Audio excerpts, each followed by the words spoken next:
Hi everyone, welcome to JR tutorials. I am your friend Rahul Jaiswal. तो दोस्तों, कैसे हो आप सभी लोग? उम्मीद करता हूं आप सभी लोग अच्छे होंगे और आपकी स्टडीज भी बिल्कुल बेहतरीन तरीके से चल रही होगी। तो आखिरी कुछ दिन है, यानी एक दो दिन बचे हैं और इसी के बीच में होली भी है। और उम्मीद करता हूं कि आप लोग अच्छे तरीके से पढ़ाई कर रहे होंगे, साथ में होली भी सेलिब्रेट करोगे और अगले ही दिन आप लोग अपना ज्योग्राफी का पेपर देने भी जाओगे, जो कि बहुत बेहतरीन तरीके से दोगे। मुझे पता है कि आप लोग भी अपने एंड से बहुत हार्डवर्क कर रहे हो। तो यार, आपके लिए कंटिन्यूस पूरा साल हमने आपके लिए हार्डवर्क किया हुआ है। उसके पहले के साल भी हार्डवर्क किया और कंटिन्यूसली जब से उड़ान बैच पढ़ा रहे, पूरा फरवरी लाइव रिवीजन, पूरा मार्च आपके लिए जब से पेपर स्टार्ट हुए तब से आप लोग के लिए कंटिन्यूस वीडियोस बना रहे हैं। हर एग्जाम्स के लिए कितने ना जाने वीडियोस हम प्रोड्यूस कर चुके होंगे, जो आपको बहुत ज्यादा हेल्प किया होगा। तो उसी बीच एक और वीडियो जो मेरी तरफ से आप लोग को हेल्प कर सकेगा, जो कि है अगेन एक क्वेश्चन जो आपको पूछता है क्वेश्चन नंबर 6 के बी में। इसके पहले एक वीडियो गया होगा दोस्तों, आपने देखा होगा।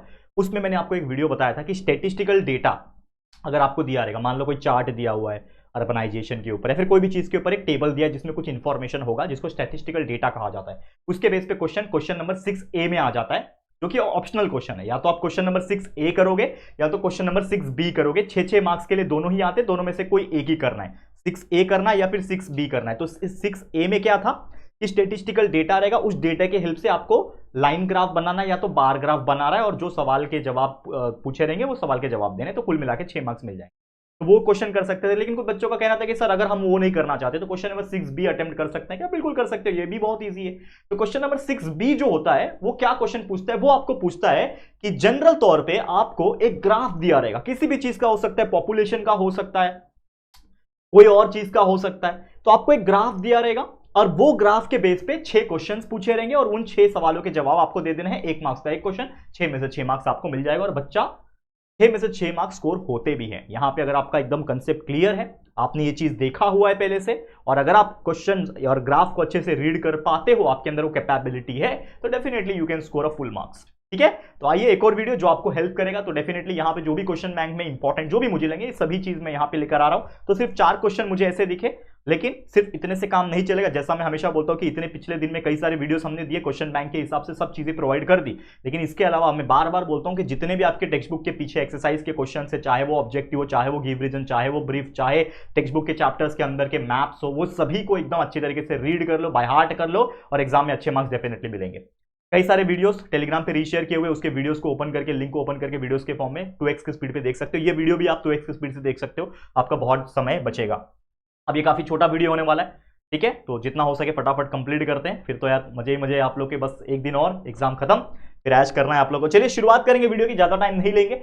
तो पहला क्वेश्चन इस तरीके से पूछ सकता है, मतलब पहला हमारे आज के लिए। लेकिन आपको ये क्वेश्चंस जो होते हैं वो कैसे पूछते हैं, आपको क्वेश्चन आता है, क्वेश्चन नंबर 6B में आता है कि ऑब्जर्व द फॉलोइंग ग्राफ। आपको बोल रहा है कि ये ग्राफ दिया हुआ है, देखो ये ग्राफ दिया हुआ है, इस ग्राफ को ऑब्जर्व करना। अभी इतना कलरफुल ग्राफ एग्जाम में नहीं आएगा, एग्जाम में ब्लैक एंड व्हाइट ही आएगा, लेकिन आपको पहचान में आ जाएगा कि कौन सा ग्राफ है। तो ग्राफ दिया रहेगा, ग्राफ के बेस पे आपको क्या करना है, आंसर द फॉलोइंग क्वेश्चन। अब ये ग्राफ किस चीज का है? ये ग्राफ है ब्राजील का परसेंटेज ऑफ पॉपुलेशन 2016 के हिसाब से।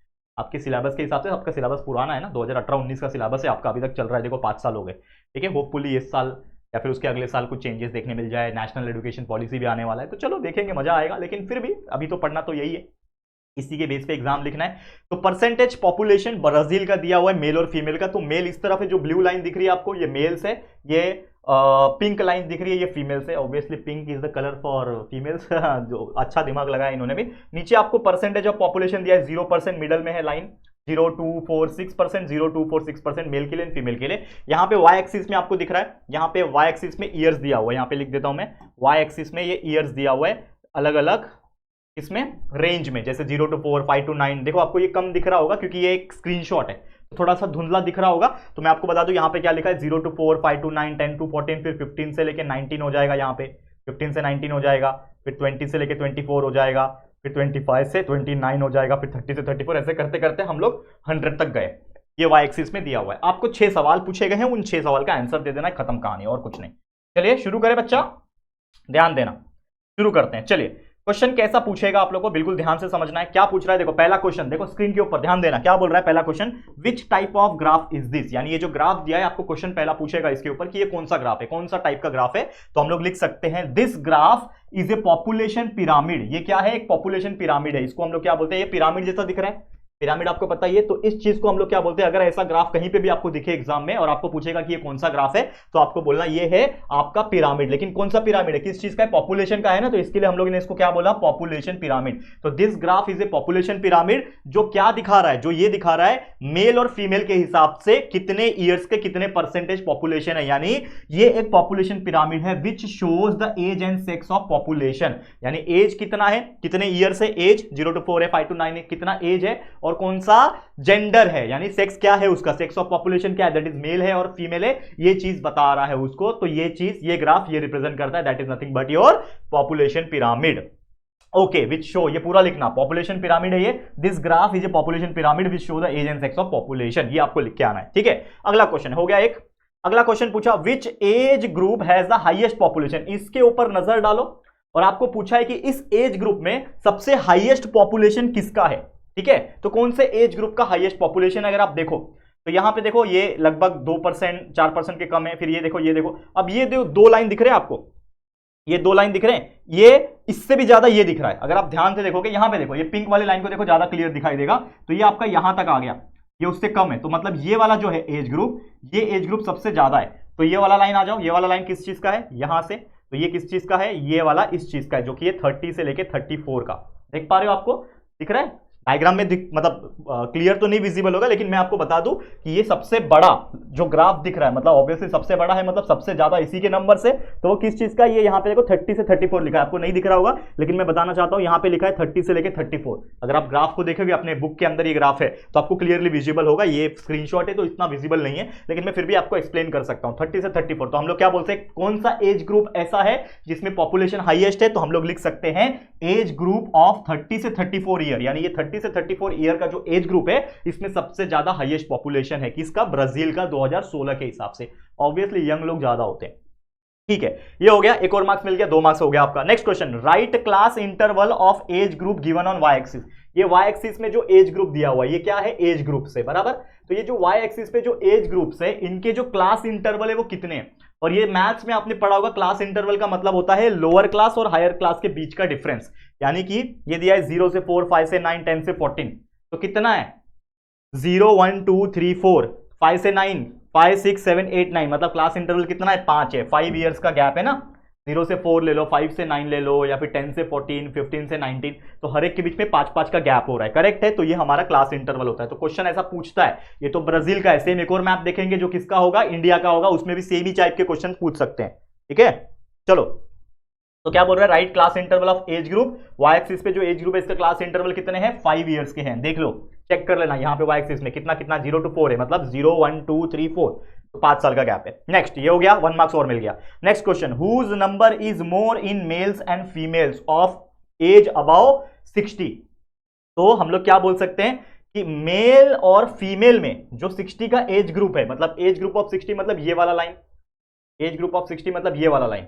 अब ये वाले लाइन में अगर देखोगे तो किसका पलड़ा भारी है, मेल एंड फीमेल में से किसका ज्यादा है, तो हम लोग बोल सकते हैं, यहां पे अगर आप देखोगे तो ये इधर ही खत्म हो रहा है, यानी ये 2% से कम है, ये 2% के लाइन से ज्यादा है, तो फीमेल जो है वो क्या है, ज्यादा है। यहाँ पे ये वाले लाइन में आप देखोगे ये किसका है, 60 to 64 है ना, यानी 60 के ऊपर वाले, उसके नीचे 59 तक है, तो वो नहीं ले सकते, 60 के ऊपर वाले लेना है, मतलब 60 to 64 और बाकी सभी ऊपर वाले। अगर आप देखो तो पहले इस लाइन को देखोगे तो इसमें मेल कम है, इसमें फीमेल ज्यादा है, तो हम लोग क्या बोल सकते हैं भाई, फीमेल जो है इसमें मोर है, तो हम लोग बोल सकते हैं कि whose number is more, male ज्यादा है कि फीमेल ज्यादा, तो हमने बोला कि number of female is more than mails.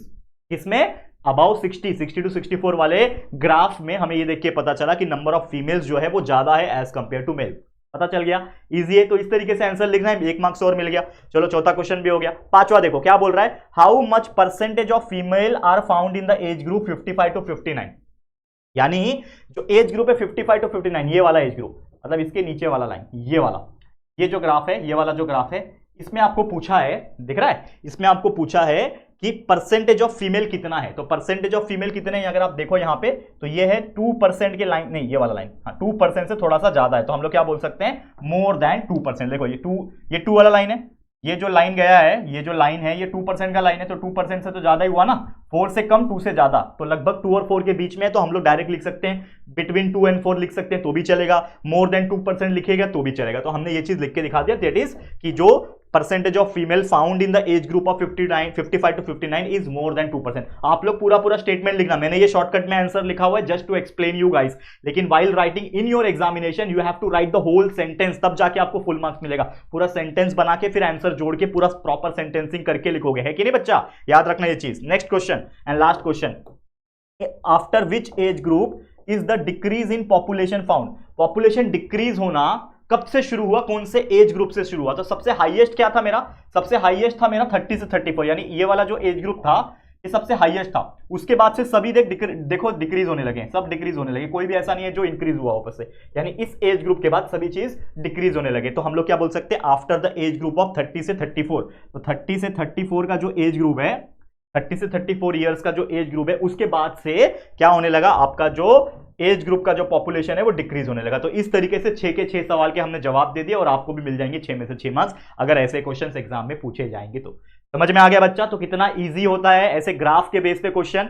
लोग खाली पीली पता नहीं क्यों घबरा जाते हैं कि सर मैप बताओ, ये बताओ। इतने कमेंट आ गए मुझे, सर मैप, इतने सारे वीडियो भी दे दिए मैंने मैप के ऊपर, कम से कम मुझे लगता है ये 4था या 5वां वीडियो होगा मैप के ऊपर, मैप या फिर ग्राफ के ऊपर। तो कई सारे वीडियो दे दिए हैं, चेकआउट करते रहना हमारे वीडियो सेक्शन में जाके, ठीक है? समझ में आ गया? तो this was the first question, समझ में आ गया होगा। चलिए अगले क्वेश्चन पे चलते हैं। अब एक और क्वेश्चन आ गया, सेम क्वेश्चन आ गया, लेकिन ये आ गया आपके इंडिया के लिए। पहला वाला किस पे था, ब्राजील के ऊपर था, ये वाला आपका आ गया इंडिया, हमारा अपना देश। ठीक है बच्चा, अब इंडिया के ऊपर क्वेश्चंस पूछे तो चलो बनेंगे, क्वेश्चंस बनाएंगे हम लोग। चलो ध्यान देना क्या बोल रहा है, ये आपको दिया हुआ है परसेंटेज, सेम वही चीज है, बस ब्राजील की जगह पे इंडिया है। ग्राफ में कुछ चेंजेस है, बाकी क्वेश्चंस ऑलमोस्ट सेम है। देखो क्या बोल रहा है, which type of graph is this, उसमें भी यही सवाल था पहला कि ये कौन सा ग्राफ है, तो आप बोलेंगे this graph is a population pyramid which shows the age and sex of population. उसमें भी यही जवाब दिया था, यहां पे भी यही जवाब। तो ये जवाब को रट्टा मार लो भाई, कि अगर पूछेगा कि कौन सा टाइप का ग्राफ है, पॉपुलेशन वाला आया तो आप सीधा लिख सकते हो कि भाई ये ग्राफ जो होता है ये आपका age and sex of population बताता है। नेक्स्ट क्वेश्चन पहला हो गया। दूसरा, which age group has the highest population. इस सभी में देखोगे, इस सभी में देखो सबसे ज्यादा हाईएस्ट पॉपुलेशन आपको कहां दिख रहा है। अगर आप ध्यान देना, सबसे लंबा ग्राफ मुझे ये वाला दिखा, देखो यहां पे भी देखो सबसे लंबा ग्राफ मुझे ये वाला दिख रहा है।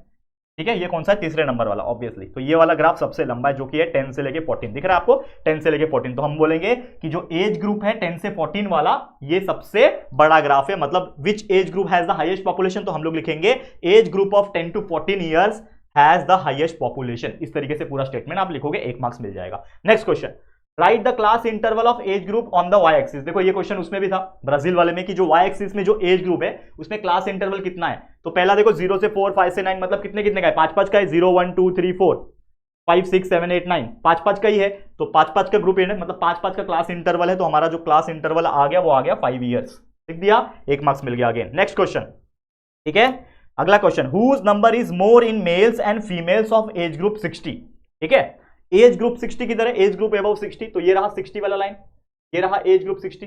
ये कौन सा ग्राफ है, ये वाला ग्राफ है। ठीक है, अब ये जो ग्राफ है, अगर आप देखो इस चीज को देखो, तो मेल और फीमेल, ये मेल का ग्राफ, ये फीमेल का ग्राफ, तो ये भी इधर से इतना कम है, ये भी इधर से कितना कम है, मतलब 2% से ये इतना कम, 2% से ये भी इतना कम। मतलब अगर बात किया जाए तो अबाउ 60, यानी एज ग्रुप अबाउ 60, मेल का भी उतना ही परसेंट दिख रहा है, फीमेल का भी उतना ही परसेंट दिख रहा है। तो हम लोग क्या बोल सकते हैं कि भाई the percent of male and female population is almost same. ये दोनों सेम है भाई। हमको क्वेश्चन पूछा था ना कि किसका नंबर ज्यादा है, मेल का ज्यादा है फीमेल का ज्यादा है, भाई दोनों सेम ही है। इस ग्राफ में दोनों के दोनों मेल और फीमेल जो है उनके परसेंटेज ऑफ पॉपुलेशन सेम है। नेक्स्ट क्वेश्चन, ये हो गया, 1 मार्क्स और मिल गया। How much percentage of female are found in age group 55 to 59। तो 55 to 59 मतलब ये वाला एज ग्रुप है। 55 to 59 में क्वेश्चन पूछा है कि किस परसेंटेज ऑफ फीमेल कितने हैं। तो ये वाला जो ग्राफ है, मतलब ये वाला ग्राफ, ये नीचे वाला, ये हो गया मेल का, ये वाला फीमेल का हो गया। तो फीमेल ये रहा, तो फीमेल का सिर्फ इतना देखना है आप लोग को। तो ये कितना है, ये लाइन गया देखो, ये 2% है। तो हम लोग लिख सकते हैं कि फीमेल कितनी है, 55 to 59 एज ग्रुप के अंदर number of percentage of female कितनी है, ओनली 2%। बस लिख देना, खत्म कहानी। एंड लास्ट क्वेश्चन क्या पूछा है, आफ्टर विच एज ग्रुप, क्या बोल रहा है, after which age group is the decrease in population found. कौन से एज ग्रुप के बाद डिक्रीज होने लगा है पॉपुलेशन। तो सबसे हाईएस्ट कौन था, यही था ना। उसके बाद देखो कोई चीज इंक्रीज नहीं हुआ, उसके बाद कोई इंक्रीज हो रहा है क्या, नहीं, डिक्रीज ही होते जा रहा है। कोई ऐसा है कि इंक्रीज हो रहा है, इंक्रीज हुआ ऐसा कुछ दिख रहा है आपको कि भाई इंक्रीज हुआ, नहीं। उसके बाद सब डिक्रीज हुआ है, इसके बाद सब डिक्रीज हुआ है। तो ऑब्वियसली ये भी डिक्रीज हो रहा है, ये भी डिक्रीज हो रहा है। मतलब यही वाला जो एज ग्रुप है हमारा, देखो ये गलत लिख दिया शायद मैंने, गाई में होता है कभी कभी। तो एज ग्रुप क्या आएगा, यहाँ पे अगर आप देखोगे तो हमारा 10 to 14 वाला ही है ना, एक बार रिकन्फर्म कर लेना इसको, रिकन्फर्म आप लोग भी कर लेना, क्योंकि यहाँ पे मुझे क्लियर दिखाई नहीं दे रहा है ग्राफ, लेकिन आप लोग अपने बुक से देख के रिकन्फर्म कर लोगे कि 10 to 14 ही आना चाहिए मेरे हिसाब से आंसर, क्योंकि वही सबसे हाईएस्ट है, तो उसके बाद सब डिक्रीज होने लग रहे हैं ना, उसके बाद सब डिक्रीज होने लग रहे हैं। तो आप चेक कर लेना कि 10 to 14 आएगा कि 15 to 19 आएगा, वो आप लोग चेक कर लेना, ठीक है। The correct answer is 10 to 14 on my opinion, जरूर से आप चेकआउट कर लेना। तो देखो इस तरीके से आपको ग्राफ वाले क्वेश्चन आएंगे, तो हमने ब्राजील का भी बता दिया और इंडिया का भी बता दिया, परसेंटेज ऑफ पॉपुलेशन के ऊपर अगर ग्राफ आया तो इस तरीके से आप उसका आंसर आराम से लिख सकोगे, ठीक है, क्लियर। अब चलते हैं, और दो क्वेश्चंस बचे हैं, फटाफट से देख लेते हैं। अगला क्वेश्चन, थर्ड क्वेश्चन क्या पूछ सकता है, again observe the following graph. देखो ग्राफ दिया हुआ ये ग्राफ क्या है, trend of urbanisation in India, India के अंदर ट्रेंड कैसा है अर्बनाइजेशन का, इसका एक छोटा सा ग्राफ बना के दिया है और हमें पूछा है आंसर द फॉलोइंग क्वेश्चंस। तो बहुत सारे क्वेश्चंस दिए हुए हैं। तो पहली बात, क्या क्वेश्चन पूछा है, पहला question, what was the percentage of urbanisation in 1961। 1961 ये रहा, तो इसमें परसेंटेज ऑफ पॉपुलेशन 1961 में कितना है, 18%, 18.0 मतलब 18%, तो लिख दिया हमने 18%, खत्म कहानी, एक मार्क्स मिल गया। देखो कितना ईजी होता है, बस ग्राफ देखना और आंसर लिखना है। माफ करना दोस्तों। Next question, in which decade was urbanisation the highest, कौन सा ऐसा डिकेड है, डिकेड मतलब 10 साल का जो गैप होता है उसको डिकेड बोलते हैं। तो सबसे हाईएस्ट कहां दिख रहा है आपको, ये 2011 वाला ईयर, लेकिन ये कहां से कहां तक है, 2001 से 2011 का पूरा डिकेड रहेगा ना ये पूरा, तो 2001 से 2011 का लगभग अगर आप देखोगे तो हाईएस्ट क्या है, 31.2% इज द हाईएस्ट, तो आपने लिख दिया। Next question, in which decade was the growth of urbanisation lowest, सबसे लोएस्ट कौन सा है, ये 10 साल है, 1961 से लेके 1971 तक सबसे लोएस्ट है ना, दिख रहा है ना, तो कितना है 18.01 से 18.2, कितना हुआ है ग्रोथ कितना हुआ है, पहले 18 था, 18.0 था, अब कितना हो गया 18.2 तक आ गया, ओनली 0.2% ग्रोथ हुआ है भाई, ओनली 0.2% ग्रोथ हुआ है, ठीक है। तो भाई सबसे लोएस्ट ग्रोथ हुआ ना, तो हमने लिख दिया। Next, what inference can you draw regarding India's urbanisation after reading the graph, मतलब ये ग्राफ को देखने के बाद, ये ग्राफ को समझने के बाद आप लोग क्या बोल सकते हो, आपका कंक्लूजन क्या है, तो बोल सकते हैं कि भाई इससे पता चल रहा है कि इंडिया का जो अर्बनाइजेशन है, पहले ग्राफ कम था, धीरे धीरे बढ़ते जा रहा है, जैसे जैसे ईयर बढ़ते जा रहा है वैसे वैसे अर्बनाइजेशन इंडिया में बढ़ते जा रहा है। तो हमने लिख दिया कि India is experiencing and increasing urbanisation, urbanisation बढ़ता जा रहा है। क्यों बढ़ता जा रहा है, रीजन पूछेगा तो रीजन भी लिख दो, रीजन पूछा है ना भाई, कहां गया, कहीं लिखा नहीं है रीजन, कोई बात नहीं, रीजन भी लिख देना, बिकॉज पॉपुलेशन बढ़ रहा है, ये एक रीजन हो गया, पॉपुलेशन बढ़ेगा तो नए नए सिटीज बन रहे हैं, लोगों को एम्प्लॉयमेंट चाहिए, जॉब अपॉर्चुनिटीज चाहिए, बेटर लाइफ चाहिए, तो इसके लिए लोग अर्बनाइज होते जा रहे हैं, ज्यादा से ज्यादा लोग अर्बन एरिया में, अर्बन सिटीज में शिफ्ट होते जा रहे हैं। ये हो गया चौथा क्वेश्चन का answer. Next question, in which decade is the percentage of urbanisation 27.8, 27.8 कौन से ईयर में है, तो देखो 27.8 है आपका 2001 में, तो लिख दिया 2001, कितना ईजी था बताओ, है कि नहीं। Last question, what is the difference between the percentage of urbanisation from 1971 to 1981, 1971 किधर है, ये रहा 1971,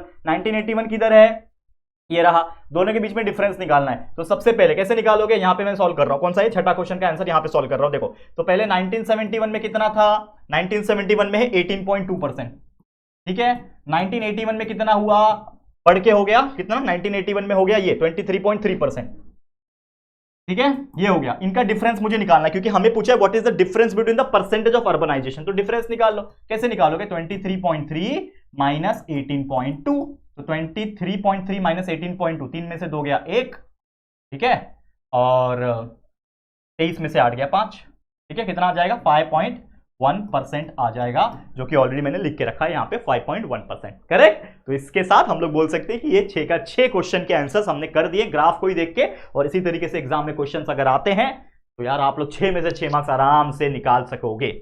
अब बताओ यार और क्या चाहिए आप लोग को, थक गया हूं मैं भी वीडियो बना के, गला का वाट लग चुका है, in still making the videos just for you guys, just to give you the best, कि यार आप लोग अच्छे से अच्छा मार्क्स स्कोर कर सको, ठीक है। तो चलो बस भूल मत जाना यार, एग्जाम होने के बाद ही, जैसे एग्जाम हो गया भूल गए राहुल सर को, कौन थे राहुल सर, भूलना मत, बस कनेक्टेड रहना चाहते हो, हमारा चैनल है JR कॉलेज, जो 11वीं और 12वीं के लिए, तो आप साइंस कॉमर्स दोनों लोगे, तो हमारे साइंस और कॉमर्स के सभी videos, lecture by lecture chapters के वीडियोस डाल रखें, तो आप जरूर से हमारे वीडियोस देखना, हमें बहुत हेल्प मिलेगी। JR कॉलेज नाम है चैनल का, ठीक है, इस चैनल पे भी प्रेजेंट है वीडियो, JR कॉलेज भी नया चैनल है, उसको भी चेक कर सकते हो। अब देखो एक लास्ट क्वेश्चन है, देख लेते हैं, ऐसे क्वेश्चंस भी आ सकते हैं। ऑब्जर्व द फॉलोइंग ग्राफ, ये ग्राफ दिख रहा है आपको, ऐसा कलरफुल तो नहीं आएगा, लेकिन थोड़ा ब्लैक एंड व्हाइट दिखेगा, एग्जाम में अगर आता है ऐसा ग्राफ, तो हमें पूछा है answer the question given below, जो भी क्वेश्चन दिए हुए उसका आंसर लिखना है। तो सबसे पहले आप देख लो ये ग्राफ क्या है, ये ग्राफ बता रहा है contribution of sector in GDP, आपको कलर्स दिए हुए हैं, अगर ब्लू कलर लिख रहा है तो ब्लू कलर आपका क्या बता रहा है, ब्लू कलर प्राइमरी सेक्टर है, ऑरेंज कलर आपका सेकेंडरी है और ग्रे कलर जो है वो टर्शरी है। आपको पता है 3 टाइप के जीडीपी में सेक्टर्स कंट्रीब्यूशन करते हैं, उसी प्रकार पॉपुलेशन का भी कलर दिया हुआ है कि percentage of population engage in the various sector. तो क्वेश्चन क्या पूछा है वो देखेंगे हम लोग, हमारा मेन मकसद वही है। क्या है, which country has the higher percentage of population engage in primary activity में हाईएस्ट परसेंटेज ऑफ पॉपुलेशन। तो परसेंटेज ऑफ पॉपुलेशन का ग्राफ ये वाला है, ये वाला कंट्रीब्यूशन ऑफ सेक्टर है, ये वाला परसेंटेज ऑफ पॉपुलेशन का, ये दोनों, ठीक है। तो क्वेश्चन ये पूछा है कि कौन सा कंट्री ऐसा है जिसका हायर है percentage of population in the primary activity.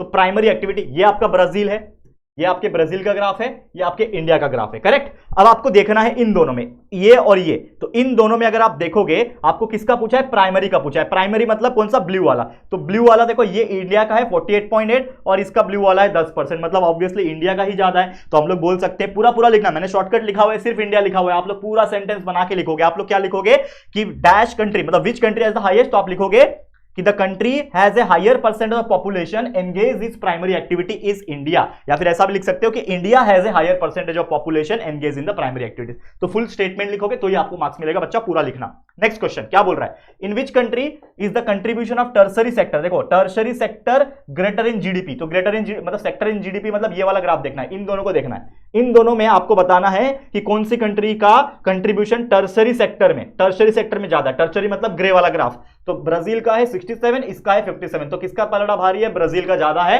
तो आप लिख सकते हो द आंसर इज ब्राजील। तो आप क्या लिखोगे कि Brazil has the more contribution of tertiary sector greater in the GDP, इस प्रकार से आप लिख सकते हो। जो भी स्टेटमेंट आपका बनेगा इसका आंसर आ गया ब्राजील। तो ये हो गया 2 सवालों के जवाब। और भी कुछ क्वेश्चन है, देख लो। तीसरा क्वेश्चन क्या बोल रहे हैं, देखो, in which country is the share of secondary activity more in the GDP. Secondary activity GDP में ज्यादा है, ऐसा क्या है, share of secondary activity more in GDP. Secondary GDP देखना है, जीडीपी देखना है मतलब इन दोनों को देखना है। तो सेकेंडरी मतलब कौन सा है, ऑरेंज वाला। तो ऑरेंज वाला ये ब्राजील का 27.5 है, ये 26 है, मतलब दोनों में ज्यादा किसका, इसका ज्यादा है, मतलब ब्राजील का ज्यादा है। तो आप लिख सकते हो आंसर में ब्राजील। देखो मैंने लिख दिया आंसर में ब्राजील। तो ब्राजील ऐसा लिखोगे कि इन विच कंट्री, मतलब Brazil is the country in which the share of secondary activity more in the GDP, इस प्रकार से स्टेटमेंट बना के लिख दोगे। ये हो गया थर्ड क्वेश्चन भी। फोर्थ क्वेश्चन क्या पूछा है, can we say that Brazil is a agrarian economy like India. Agrarian मतलब एग्रीकल्चर बेस्ड कंट्री है क्या, हम लोग ऐसा बोल सकते हैं क्या भाई। अगर आप देखोगे भी तो एग्रीकल्चर मतलब प्राइमरी, अगर देखोगे तो एग्रीकल्चर मतलब प्राइमरी ऑक्यूपेशन एग्रीकल्चर होता है। तो यहां पे ब्लू 5.5 है, यहां पे 17 है। तो भाई उल्टा इंडिया का एग्रीकल्चर एग्रेरियन कंट्री बोलने का एक बोल सकते हो, लेकिन ब्राजील नहीं। तो हम लोग ने आंसर क्या लिखा, नो। हम लोग ने क्या बोला कि no we can not say that, हम लोग बोल नहीं सकते कि भाई ब्राजील एक एग्रेरियन कंट्री है। तो no we can not say that the Brazil is an agrarian economy like India. पर क्यों, गिव रीजन भी पूछा है, तो उसका जवाब यहां पे लिखा है मैंने, रीजन क्यों, क्योंकि ब्राजील में अगर देखोगे तो 71% पॉपुलेशन जो है वो टर्सरी सेक्टर में है। देखो 71% पॉपुलेशन कहां गया, ब्राजील का ये वाला 71% पॉपुलेशन जो है वो टर्सरी सेक्टर में, मतलब प्राइमरी में ज्यादा इन्वॉल्व नहीं है, तो टर्सरी सेक्टर में है। इसका मतलब क्या है कि जो कंट्रीब्यूशन का ये जो सेक्टर का जीडीपी में है वो लगभग 67% का है, और जिसका परसेंटेज ऑफ कंट्रीब्यूशन ज्यादा रहेगा उस देश के इकोनॉमी को हम लोग बोल सकते हैं ना। अगर एग्रीकल्चर का इन्वॉल्वमेंट ज्यादा होता यानी प्राइमरी का ज्यादा होता तो हम लोग बोल सकते थे भाई ब्राजील एक एग्रेरियन इकोनॉमी है, लेकिन ये तो भाई लगभग 67% तो टर्शरी सेक्टर से आ रहा है, तो एग्रेरियन तो नहीं हुआ, ये एक रीजन हो गया। और यही शो करता है that a strong and rapid growing service sector, मतलब इससे ये पता चलता है कि ब्राजील एक एग्रेरियन इकोनॉमी नहीं है, ये एक सर्विस सेक्टर ग्रोइंग इकोनॉमी है, क्योंकि वो ट्रांसपोर्ट फैसिलिटीज प्रोवाइड करता है, टूरिस्ट सर्विस प्रोवाइड करता है ब्राजील, ठीक है, एग्रीकल्चर ज्यादा प्रोवाइड नहीं करता है। तो ये हो गया इसका सवाल का जवाब। इस तरीके से आपको 1 मार्क्स यहां पे भी मिल जाएगा। Next question, second last question, which country has the higher percentage of population engage in secondary activity. Population secondary activity में किसका ज्यादा है, देखो पॉपुलेशन वाला ये वाला ग्राफ है, सेकेंडरी मतलब ऑरेंज, तो इसका 19 है, इसका 24.3 है, तो इंडिया का ज्यादा है। तो आप आंसर लिख सकते हो यहाँ पे सीधा सीधा कि भाई इंडिया का ज्यादा है, तो लिख दिया आपने इंडिया, पूरा स्टेटमेंट बना के लिख देना। And last question, how much percentage population is engage in the tertiary activity in India. India में टर्शरी एक्टिविटी में कितने लोग इन्वॉल्व है, तो इंडिया में टर्शरी एक्टिविटी मतलब ग्रे वाला, तो ग्रे वाला में कितना है 26.9% जो है इंडिया में परसेंटेज ऑफ पॉपुलेशन, यानी 26.9% of Indian population involve in the tertiary activity in India. तो इस प्रकार से आप लिख सकते हो आंसर। इस तरीके से क्वेश्चंस आएंगे बच्चा, तो आपको ऐसे ही क्वेश्चन यानी ग्राफ में से देख के क्वेश्चंस को सॉल्व करना है, और डेफिनेटली 6 के 6 क्वेश्चन अटेम्प्ट करने हैं, 6 में से 6 मार्क्स आपको मिलेंगे, 1 मार्क्स कटने का भी चांस नहीं रहेगा डेफिनेटली। क्लियर। तो इसी के साथ ये 4 ही क्वेश्चंस थे क्वेश्चन बैंक में, तो हमने सभी चीज करा दिया। लेकिन सिर्फ इतने से ही काम नहीं चलेगा, आप और भी क्वेश्चंस कर सकते हो जो कि आपके हर जगह मिल जाएंगे। जैसे मान लो आप डाइजेस्ट फॉलो करते हो, 21 फॉलो करते हो, वहां पे भी और कोई एक्स्ट्रा अगर है तो वहां से भी और अच्छे से रेफर कर लेना। टेक्स्ट बुक रीड करते रहो, टेक्स्ट बुक में भी जितने भी आपको दिख रहे हैं graph based question, activity based question, वो सभी चीज कर लेना। बाकी जितने वीडियोस में हमने बना के दिए वो तो आपको आपने देखा ही होगा, अगर नहीं देखा है तो प्लीज चेकआउट करते रहना, पढ़ते रहना। और भी हो सके तो ऑब्जेक्टिव क्वेश्चंस के वीडियोस 1-2 और में लाने की कोशिश करूंगा इसके बाद, तो हमारा पूरा ये कंप्लीट हो जाएगा। ठीक है, तो इसी के साथ आज के लिए इतना ही। इसी के साथ ये वीडियो को हम एंड करते हैं। उम्मीद करता हूं ये वीडियो आपके लिए थोड़ा तो हेल्पफुल रहा होगा। ये जो मेहनत मैं कर रहा हूं 7 दिन एक करके, ये आपके लिए काम आएगा। ठीक है, तो आज के लिए इतना ही। ये वीडियो अगर पसंद आया है तो प्लीज वीडियो को लाइक कर देना है, शेयर करना अपने सभी दोस्तों के साथ, और अगर पहली बार आए हो हमारे चैनल पे तो फटाफट से हमारे चैनल को सब्सक्राइब करके बेल आइकन को प्रेस कर देना, ताकि जब भी कोई भी वीडियो अपलोड होगा आप लोग को नोटिफिकेशन मिलती रहेगी। ठीक है फ्रेंड्स, तो चलो जल्दी मिलेंगे फिर एक और नई वीडियो में। तब तक के लिए thank you and good bye.